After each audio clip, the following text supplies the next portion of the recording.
Hello everyone, welcome back to the channel. Today we're going to do a review on Rick Dangerous.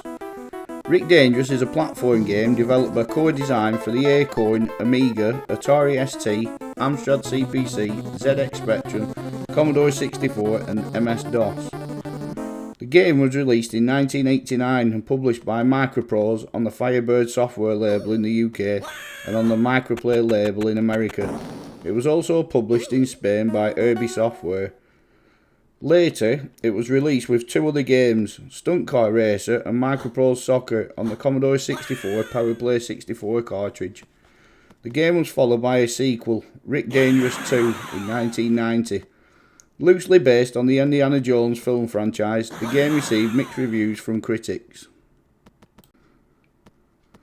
The plot of Rick Dangerous is largely based on the Indiana Jones film Raiders of the Lost Ark. Set in 1945, British agent Rick Dangerous travels to the Amazon jungle to search for the lost Gulu tribe.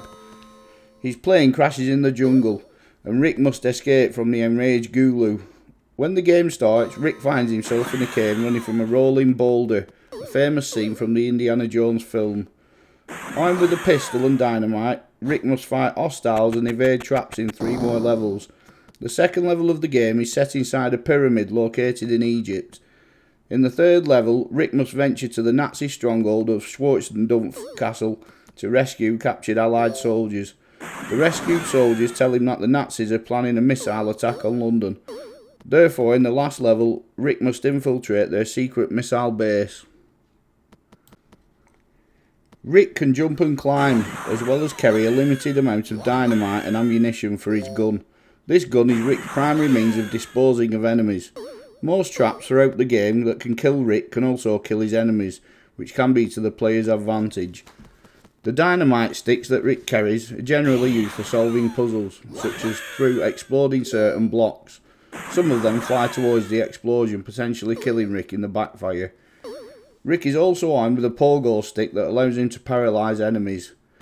Many of the traps in Rick Dangerous have no visible warning, which means that a player's initial progress through the game may consist of trial and error. This was criticised by some reviewers. Yours Sinclair awarded Rick Dangerous a 78% rating, while Computer and Video Games gave the Spectrum game an 87% plus a C&VG hit award, saying that it was an excellent platform game. The C64 version received an 84% from CU Amiga 64 and a 73% from Zap 64. Zap 64 pointed out that the game was a playable and fun platform style game, but not much more than that. The Amstrad version also received the same response, getting a 76% from the Games Machine. Although the game fared slightly better, with Amstrad Action, who rated it 83% and awarded it with an AA Rave accolade. Ace gave the Amiga version an 890 rating, and Amiga Format gave an 89%. Amiga Power was highly critical of both games and the reliance on pattern learning.